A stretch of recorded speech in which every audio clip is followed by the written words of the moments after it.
Buenas noches, hermanos. Como ha sido anunciado,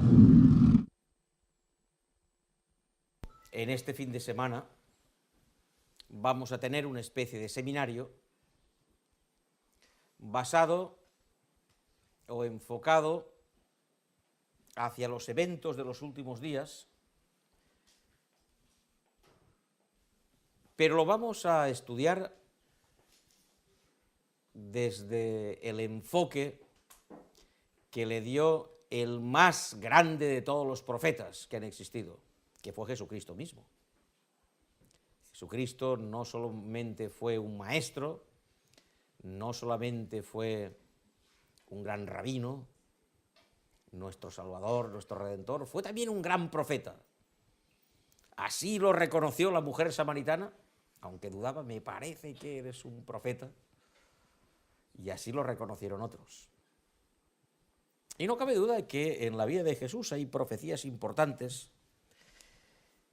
pero la última profecía de Jesús, la que se conoce como la profecía, el discurso escatológico de Jesús, o profecía del Monte de los Olivos, porque fue pronunciada en aquel lugar, muy poco antes de morir Jesús. Creo que es una profecía en gran parte desconocida. Porque nosotros nos centramos muchas veces en las profecías muy importantes que dimanan de Daniel y de Apocalipsis. Nos fascinan las fechas, los periodos, pero Jesús habló aquí con tanta claridad, lo hizo con tanta brillantez, que realmente deberíamos repasar una y otra vez la profecía de Jesús en el Monte de los Olivos. Es una profecía que registran 3 evangelistas.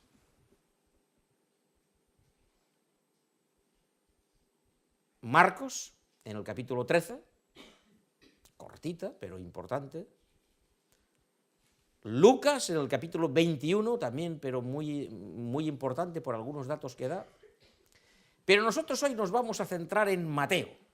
Él es el que más extensamente recogió las palabras de Jesús, y las recogió en los capítulos 23, 24 y 25 de San Mateo.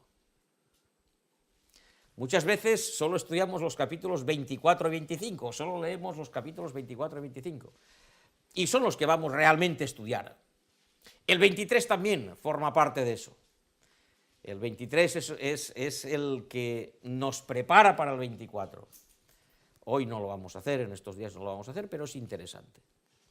Es el famoso discurso de Jesús contra los escribas y los fariseos, que precedió un discurso más concreto a los discípulos sobre los acontecimientos que tenían que venir. Y repito, es importante, es muy importante centrarse en lo que tenemos por delante. Porque además lo que tenemos por delante es corto. Lo veremos hoy, lo veremos mañana, más corto de lo que pensamos. No cometeré la ingenuidad, lo digo por si alguno está esperando, que yo proponga alguna fecha. No voy a cometer ni esa ingenuidad ni esa torpeza. Pero sí que, por lo que yo diré y por lo que veremos, la venida del Señor está más cerca de lo que nosotros nos pensamos. Últimamente se ha hablado del calendario maya, también en nuestro medio se hablaba en el 2011, y antes en el 2001, y antes. Bueno, en nuestros medios algunos lo hicieron, vosotros lo sabéis, contraviniendo las propias indicaciones de Jesús y las propias indicaciones del Espíritu Profecía, especialmente en este libro Eventos de los Últimos Días, que no sé si alguien ha leído. Yo en realidad el trabajo, los deberes los pedí para este libro, el deseado de todas las gentes, el capítulo en el Monte de los Olivos. ¿Cuántos han leído este capítulo? A ver, ¿puedo ver las manos? Ah, pues ahora después veremos si se ha leído bien, cuando veamos el examen. Bueno, pues mirad, el capítulo 23 de San Mateo, quiero decir que es importante saber lo que va adelante. Hoy se han hecho estadísticas y, ¿sabéis una de las partes de los noticieros que más se escucha y se ve por estadísticas cuál es?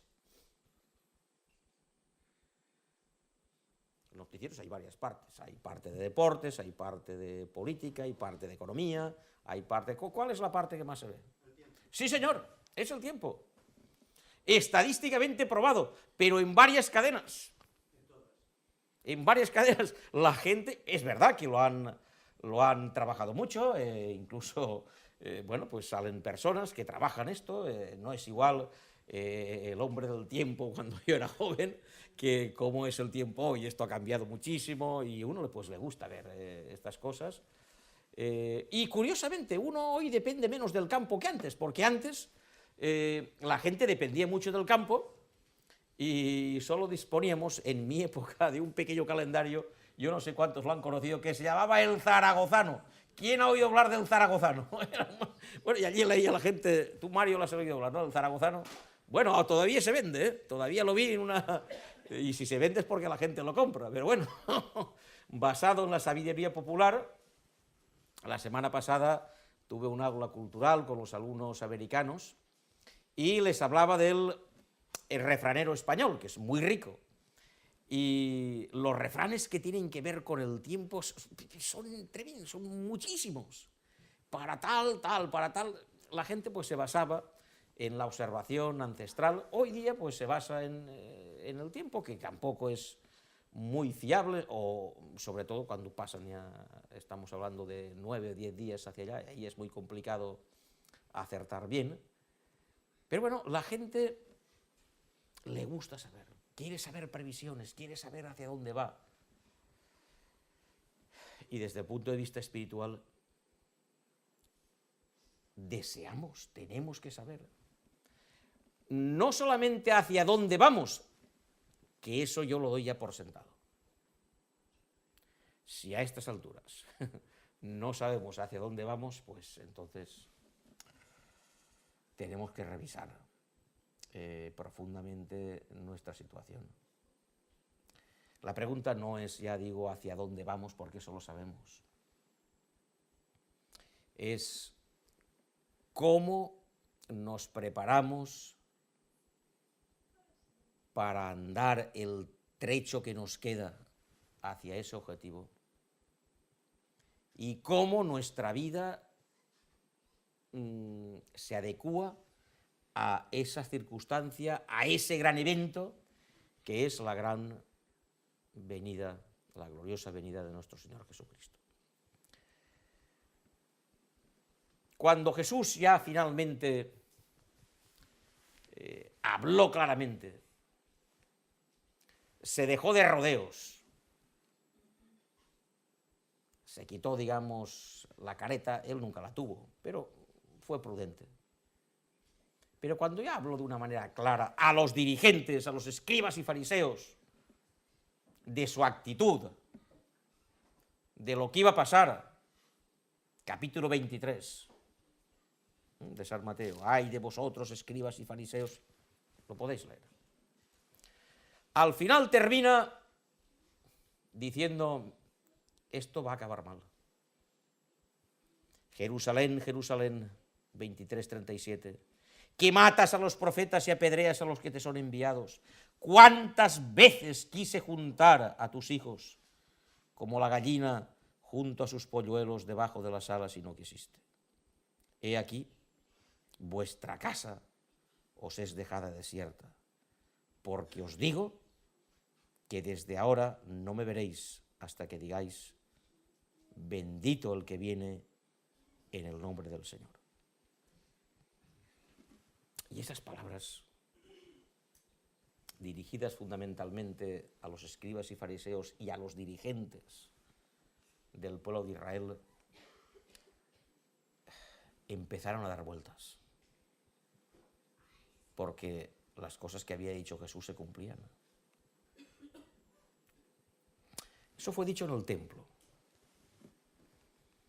Y a continuación Jesús se llevó a sus discípulos a uno de sus lugares predilectos, cerca de Jerusalén, el Monte de los Olivos, para pasar momentos de tranquilidad, de oración, de meditación, de reflexión sobre el Padre. Y cuando Jesús salió del templo y se iba,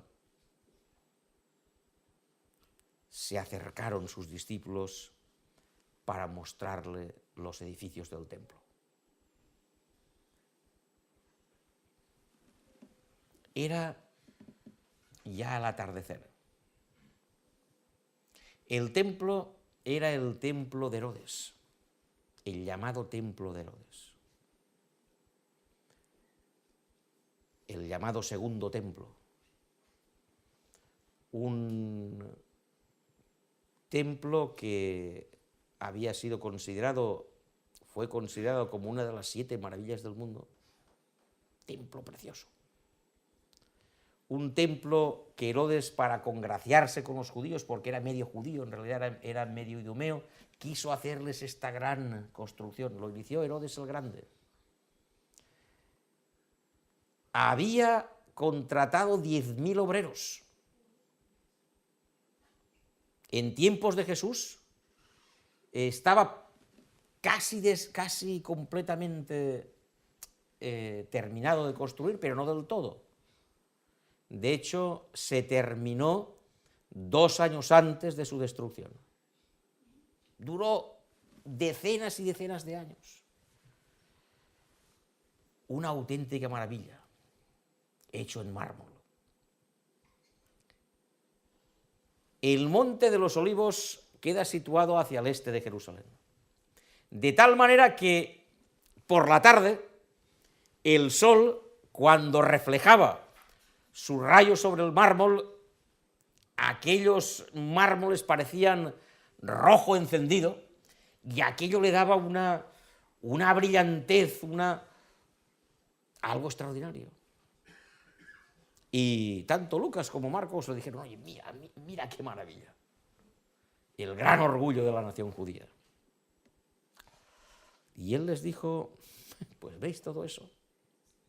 De cierto os digo que no quedará aquí piedra sobre piedra que no sea derribada. Y esas palabras se unieron con las que acababa de pronunciar contra los jefes de Israel. He aquí, vuestra casa será dejada completamente desierta. Eso a algunos les cuenta Ellen White que les entró terror. Porque algunos pensaron inmediatamente en el destierro que habían sufrido 400 y pico años antes, en tiempos de Sedecías, la cautividad de Babilonia. Y ahora vuelve a anunciar esta destrucción. Ellos tenían cierta confusión, de ahí que él lo explicará bien. Y ellos, si leéis el primer capítulo del Deseado de todas las gentes, pensaban que la destrucción de Jerusalén y la segunda venida serían a la vez. Ya no podría ocurrir otro desastre más grande, eso ya era la destrucción del mundo, y entonces le piden. Y estando él sentado en el Monte de los Olivos, los discípulos se le acercaron diciendo: Señor, ya estando en la intimidad, porque en el Monte de los Olivos solo estaban ellos, los discípulos de Jesús: Señor, dinos, ¿cuándo serán estas cosas? Estas que acabas de decir, la destrucción de Jerusalén, el que la casa se va a quedar desierta otra vez. ¿Y qué señal habrá de tu venida y del fin del mundo. ¿Y qué señales? Es decir, le preguntan por dos cosas. Por el tiempo, ¿cuándo?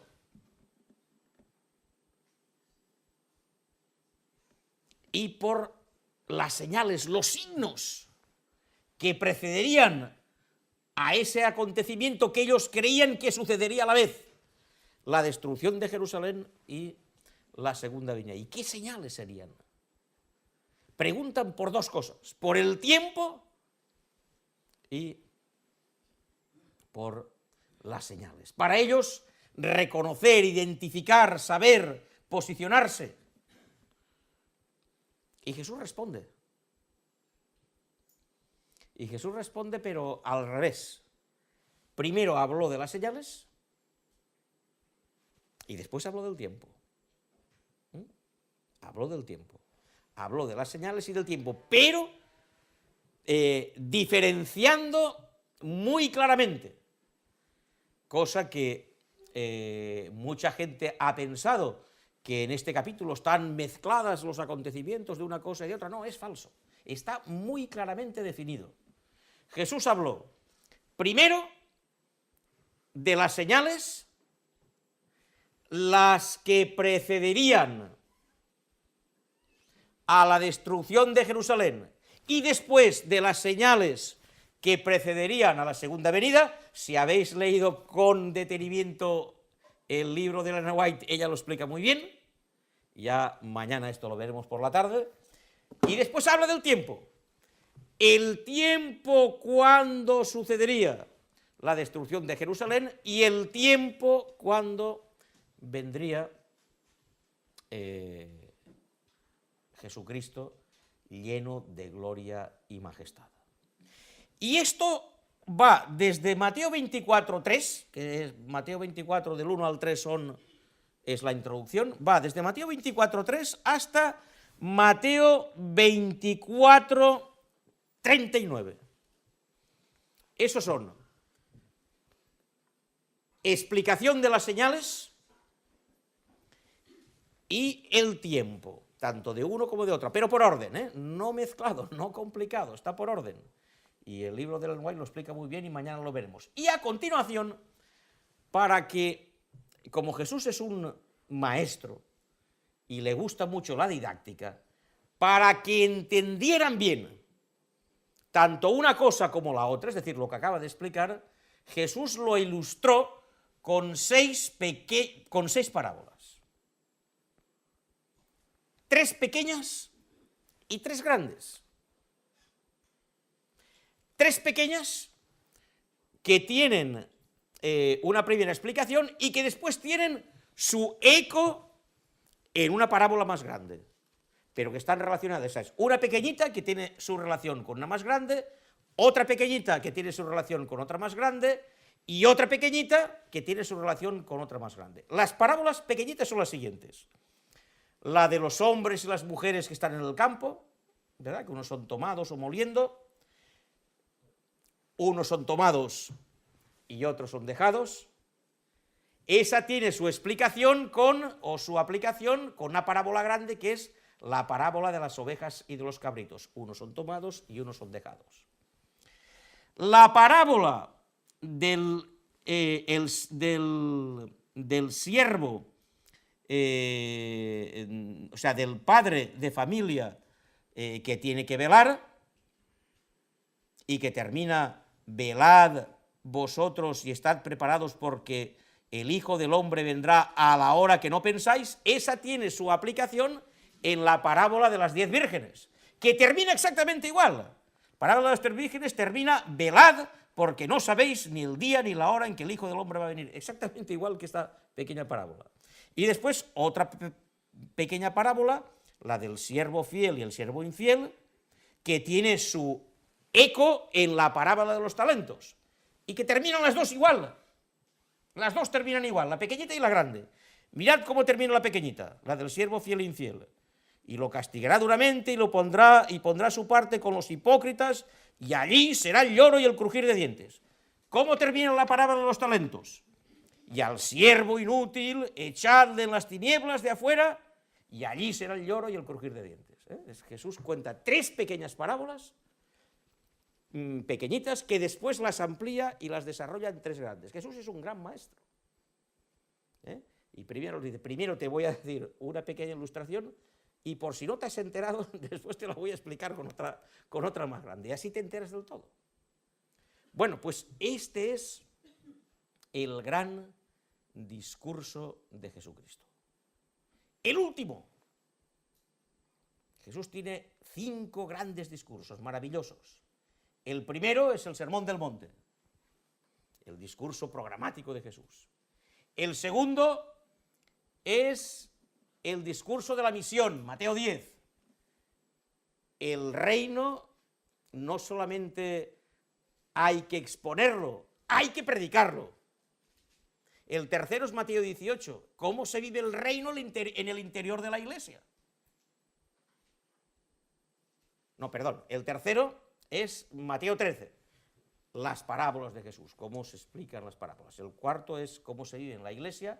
Y el quinto es cuando finalmente en la historia y definitivamente se asentará el reino de Dios.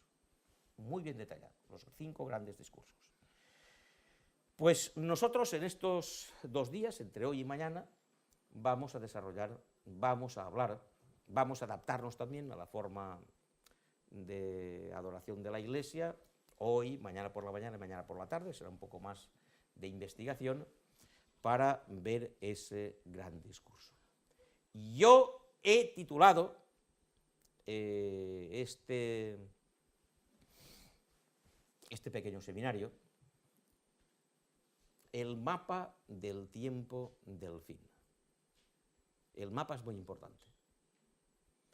Hace unos 16, 17 años, un grupo de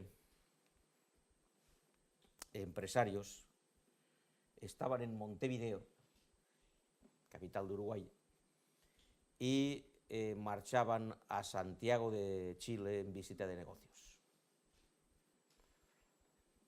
Bien, habían alquilado un avión privado y bien, el viaje se desarrollaba bien, pero justo atravesando la imponente cordillera de los Andes, aquel avión empezó a tener problemas y el piloto no se hacía con él.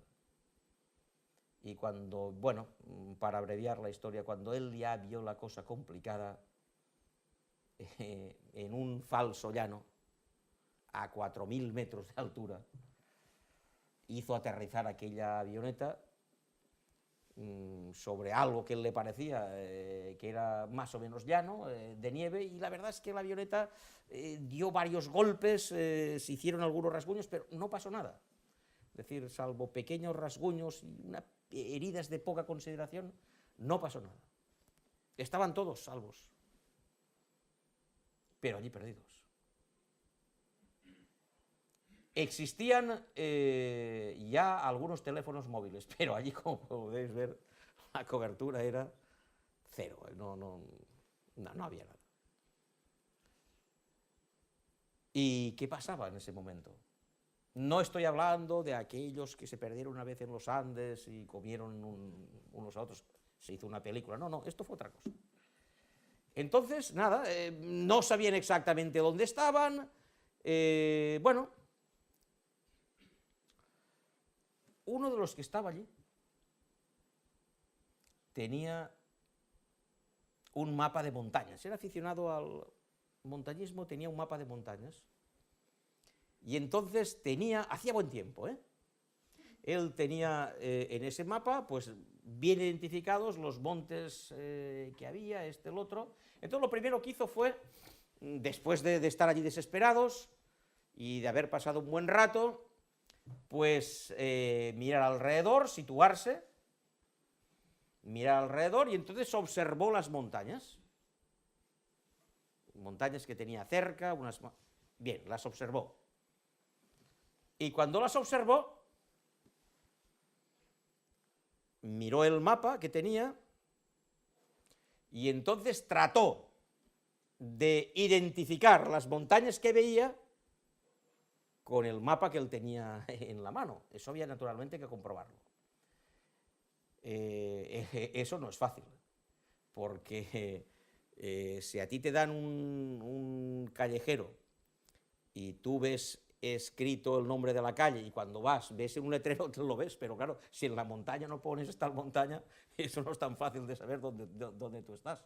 Entonces él hizo lo siguiente, él cogió un papel, dibujó y dijo, mira, yo creo que estoy en este lugar.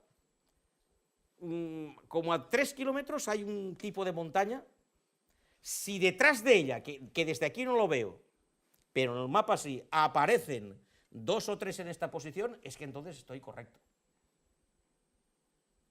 Bueno, se los dijo a los compañeros y efectivamente empezó a andar, subió aquella montaña y cuando subió,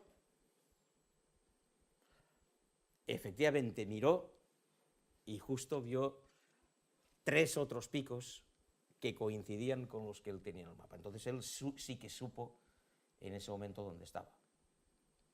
Eso es muy importante. Lo primero en esta vida es saber dónde uno está. Y cuando uno sabe dónde está, pues entonces ya puede decidir hacia dónde va a ir y cómo va a ir. Regresó y les dijo, mira, yo sé dónde estamos y aproximadamente en 2 días, si todo va bien, yo regreso y yo podré alcanzar un pequeño pueblo ya en territorio de Chile, en donde allí trataré de decir dónde estamos y qué es lo que pasa. Efectivamente se puso en marcha, tardó 2 días y medio, es decir, un poco más, pero llegó. Explicó lo que pasaba e inmediatamente, dando las coordenadas, un helicóptero salió hacia allí y recogió a aquellos hombres, sanos y salvos, y los pudo devolver. ¿Qué salvó a todos aquellos hombres? El mapa. El mapa. Lo salvó el mapa.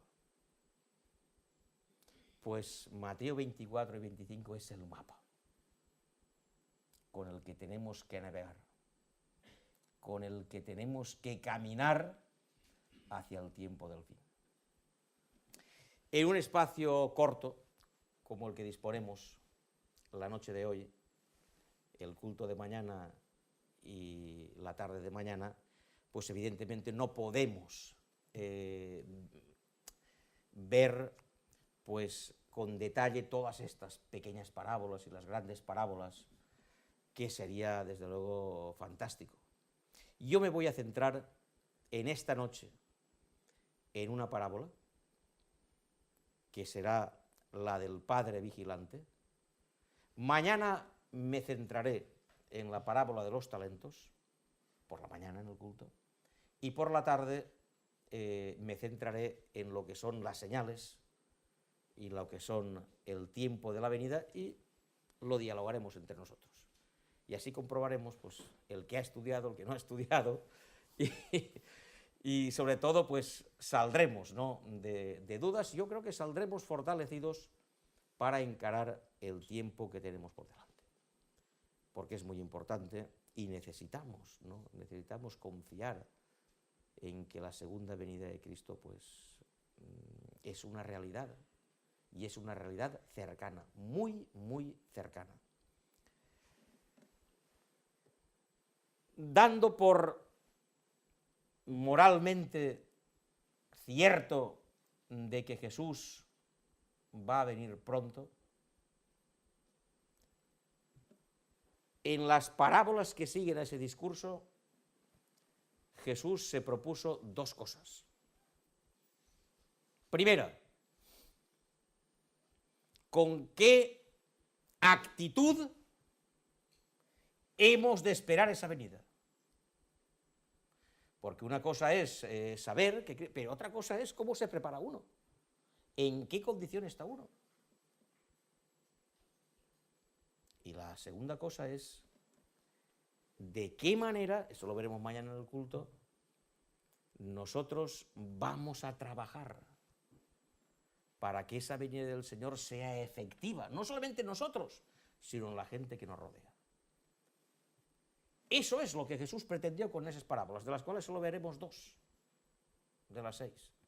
La actitud con que debemos mirar hacia esa venida y el esfuerzo, el trabajo que debemos poner para que esa venida sea efectiva. No para que venga, porque Él vendrá, sino para que sea efectiva. Veamos hoy rápidamente la pequeña primera parábola. Se encuentra en Mateo.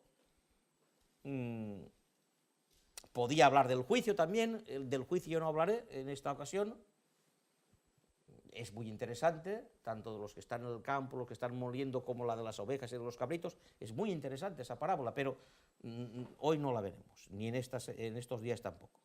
Dice en Mateo 42, velad pues, porque vosotros no sabéis a qué hora de venir vuestro Señor. Ya lo había dicho en el discurso, el día y la hora nadie la sabe.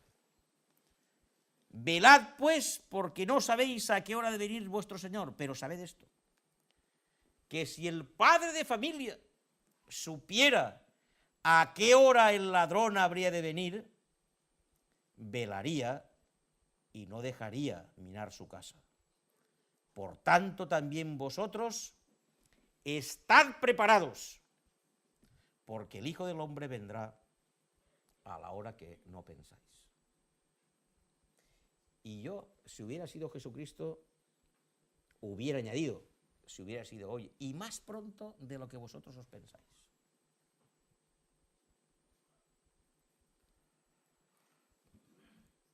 Dos actitudes fundamentales.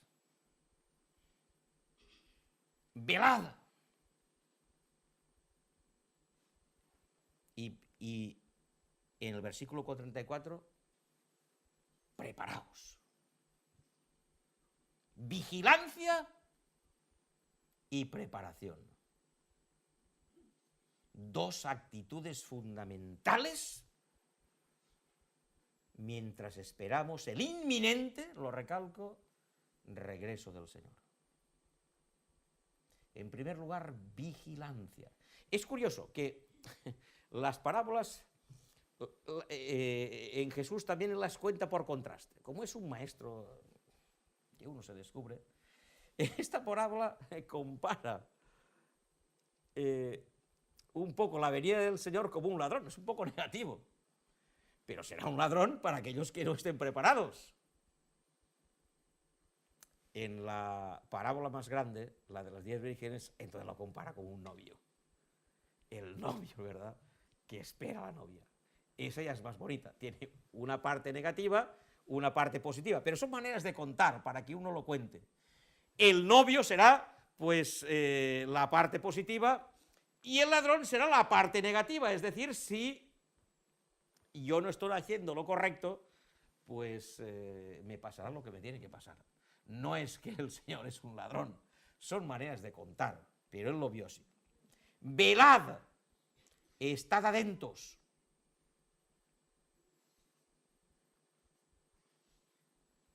El adormecimiento, el letargo, es uno de los grandes peligros que afronta el cristiano hoy.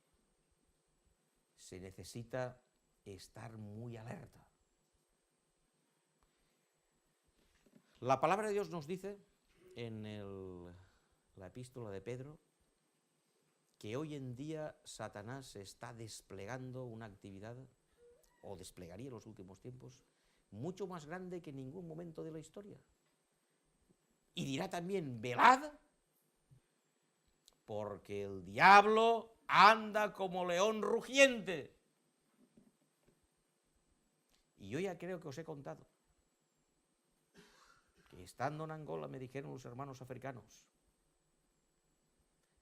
que el león, que es un mal cazador, la leona caza mejor,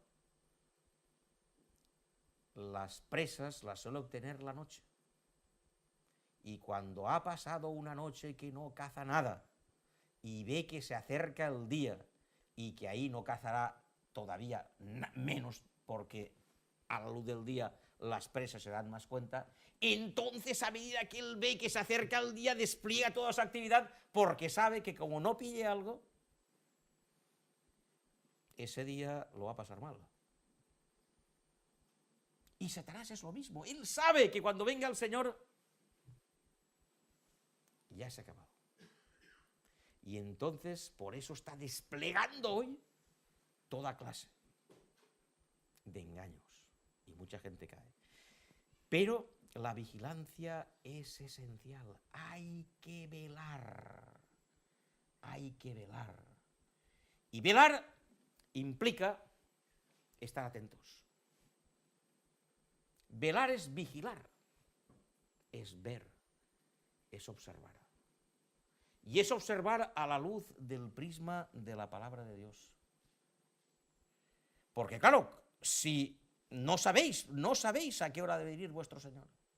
En eso consiste la vigilancia. Yo, mientras estudiaba en Francia, trabajé algunos años en una empresa de seguridad. No me gustaba. Pues para ganar algo de dinero, pero bueno, ya que había que hacerlo, pues bueno, procuré interesarme en cómo funcionaban estas cosas. El trabajo que hacíamos era hacer rondas de vigilancia en un sector de la ciudad. Una de las cosas que machacaban, digamos, los jefes de esas secciones es: por favor, variad las rondas, variad, y eso te lo machacaban una y otra vez. Y además te lo decían, si tú vas a una determinada fábrica, a lo mejor había que visitar por la noche 3 veces, y lo haces siempre a la misma hora, o a las mismas horas, pues corres el riesgo de que si te observan, pues vayan a la hora que saben que tú vas o que tú no vas. Mientras que si tú varías y un día vas a las 11, otro a las 12, otro a la 1, desconciertas a la persona que tiene intención de ir allí. Es muy importante estar preparado. Cuando uno no vigila, cuando uno se adormece, pues es en el momento en que hay más peligro. En que hay más peligro. Y pones en peligro muchas cosas. Esta semana, viniendo de Madrid, me llevé un susto muy grande, porque era cerca de Minglanilla, hay una autovía, y bueno, pues por la derecha pues se incorporan los vehículos, y había un señor que se incorpora, pero en lugar de tirar hacia abajo, tiró hacia arriba. Es decir, y entonces iba circulando en sentido contrario por el carril del adelantamiento. Y claro, el susto fue tremendo, hasta que, bueno, un camión lo vio desde lejos, se cruzó en la carretera y no tuvo... Pues dice que estaba medio dormido y se había despistado.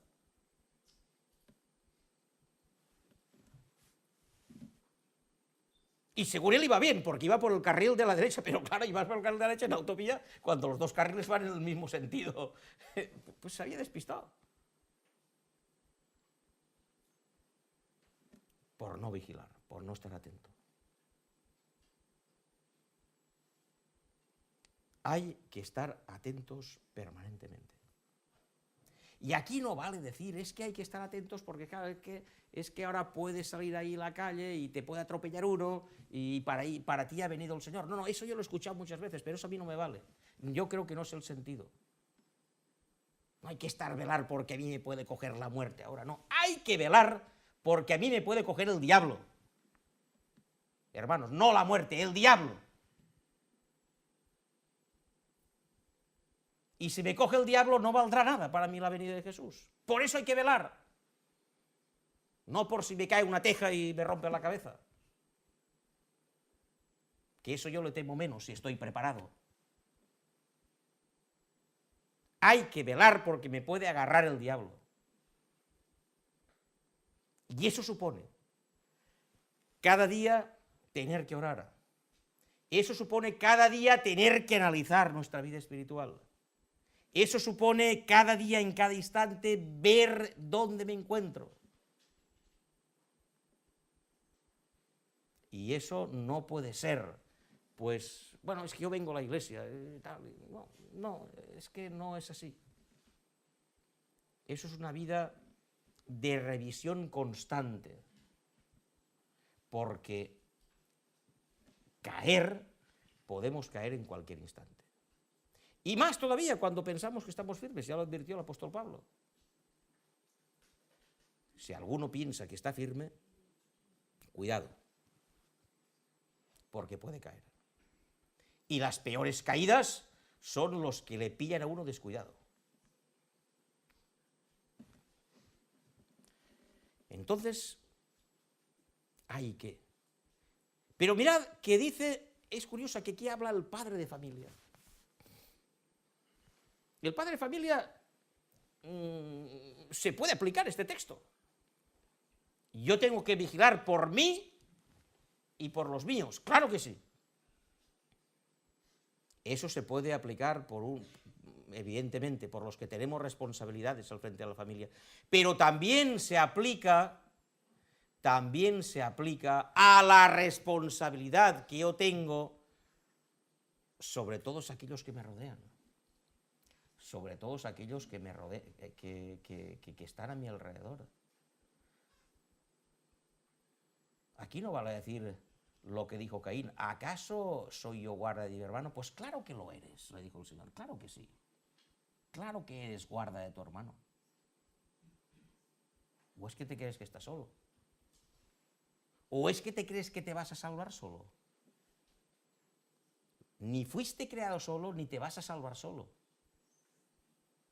Y por lo tanto ahí tienes una responsabilidad. Lo dirá Jesús en otras ocasiones, mirad por estos mis hermanos más pequeñitos. Algunos de ellos atribuyen esto a los niños. No, pero es la misma expresión que dirá aquí cuando lo hicisteis a uno de mis hermanos pequeñitos. Mirad por los más pequeñitos. Los más pequeños son los más débiles. Los que necesitan de nuestro consejo, de nuestro cuidado. No solamente nuestros hijos, sino también nuestros hermanos. Eso significa velar. Velar para uno, velar para los demás. Porque este es y esto, la Biblia está llena, ¿no? Pablo, cuando se dirigió a los ancianos de Éfeso, les dijo, velad por el rebaño.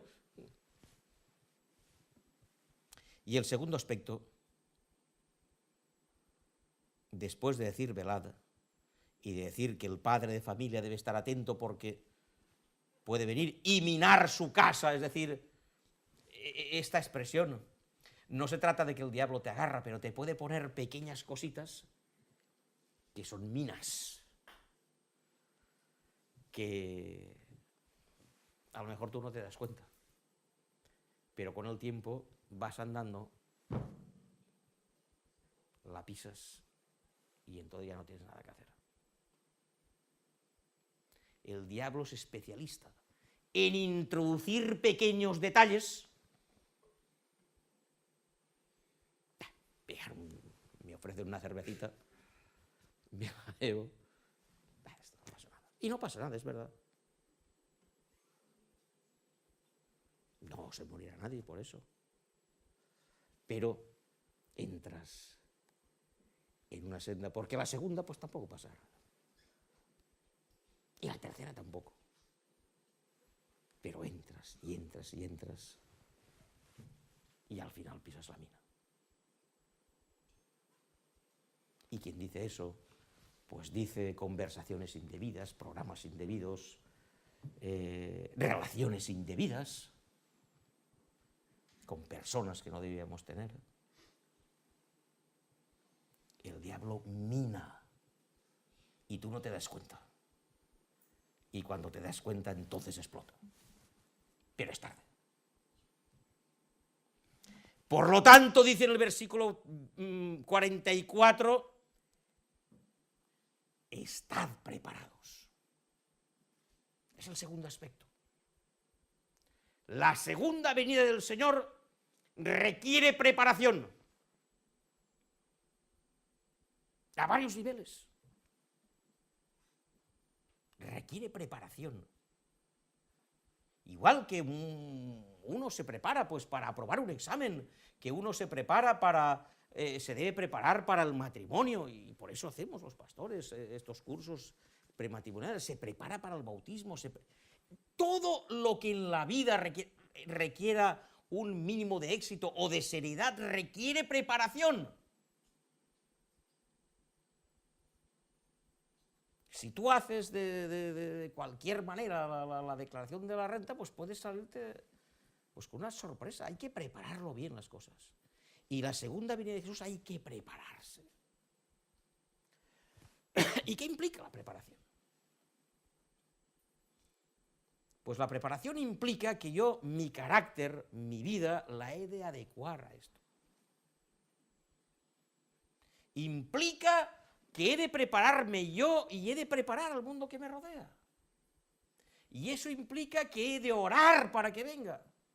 He de trabajar para que venga. O sea, trabajar no para que venga, he de orar para que venga y esté todo en las mejores condiciones, he de trabajar. Un cristiano, hay muchas maneras de ver cómo actúa un cristiano y de ver si un cristiano actúa de manera adecuada o no. Hay maneras de comprobar las cosas, pero de la manera en que uno ora por la segunda venida, oro por la segunda venida, me conviene que venga. Ahora a lo mejor estamos en una época de crisis y todos diremos, claro que sí. Pero ya hace 4 años orábamos intensamente para que viniera cuando a lo mejor las cosas iban de otra manera. ¿O no orábamos? O alguno no lo decía, pero a lo mejor decía, mira, si no vienes tampoco pasa nada. No, hermanos. Con la intensidad con que uno ora, vayan bien o peor las cosas, ahí se nota si uno es un cristiano o no. Porque tanto si van bien como si van mal, las cosas de este mundo no nos deben interesar. A nosotros nos interesa el otro mundo. Por lo tanto, ni en la abundancia ni en la escasez, este mundo no es el nuestro, hermanos. Hemos de tenerlo claro. No es el nuestro. Y hemos de orar para que nosotros y nuestra familia estemos. Y hemos de trabajar. Y el trabajo, pues implica actividad. Implica predicación. Eso es preparación. Y debo analizar mi vida espiritual. Es verdad que Dios transformará nuestra vida, pero yo he de prepararme. No puedo entrar en el reino de los cielos de cualquier manera. A veces yo veo en la iglesia estados que no me gustan, gente que no es capaz a lo mejor de mantener una buena relación con su hermano, donde hay envidias, donde hay celos, donde hay cosas. Hermanos, si eso ocurre aquí, ya os digo la verdad, no estaremos allí. Si no somos capaces, por ejemplo, de llevarnos bien, allí no, pero es porque no estaremos. No es que no estaremos, es que no estaremos. No es posible. El que no es capaz de estar en armonía aquí, no lo estará allí, pero sencillamente es que no lo estará porque no irá. Y eso lo digo yo por mí en primer lugar, que quede claro. Eso es preparación. Preparaos. Preparaos. Porque el Señor vendrá a la hora que lo pensáis. Y yo añado, más pronto de lo que os creéis. Termino diciendo que en uno de los lagos muy bonitos del norte de Italia, el lago de Como, había una casa fantástica, era una villa, muchos metros cuadrados, la casa apenas se veía. Se veían los jardines de delante, había un muro y una enorme verja de hierro forjado, bonito, bien pintada. Y había una persona que vivía cerca de allí, pero no en esas condiciones, y paseaba. Y de vez en cuando pues veía algún trabajador, y algunos de los días que pasaba pues los trabajadores estaban más cerca de la verja. Bueno, en una de las partes de la verja había pues unas flores muy bonitas, muy bien cuidadas. Bueno, y pasando por allí le dijo, oye, qué bien cuidado lo tiene eso, ¿eh? Bueno, pues sí, es que este es mi deber, tener esto cuidado, me pagan por eso, ¿no? Dice, y el dueño, que es muy exigente, y él se quedó mirándolo al trabajador, pues mire usted, y es que no lo conozco, no sé quién es. Y bueno, ¿y cómo pones?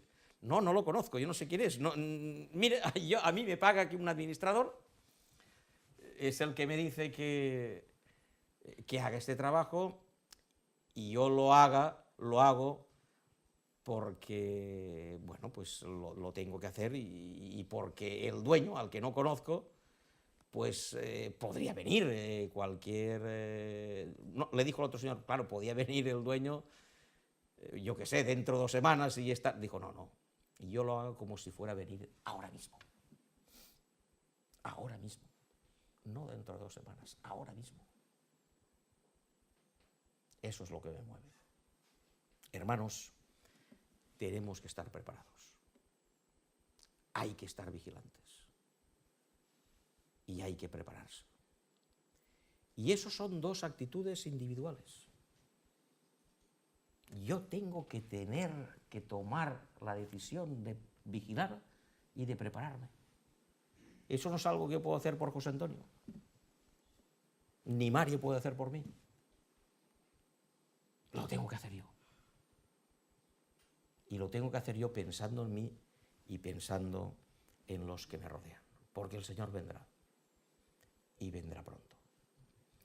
La segunda actitud es una actitud de acción, pero esa, si Dios quiere, la veremos mañana. ¿Cuándo vendrá el Señor? Pronto, pero vendrá. Que el Señor os bendiga, y os dejo con esta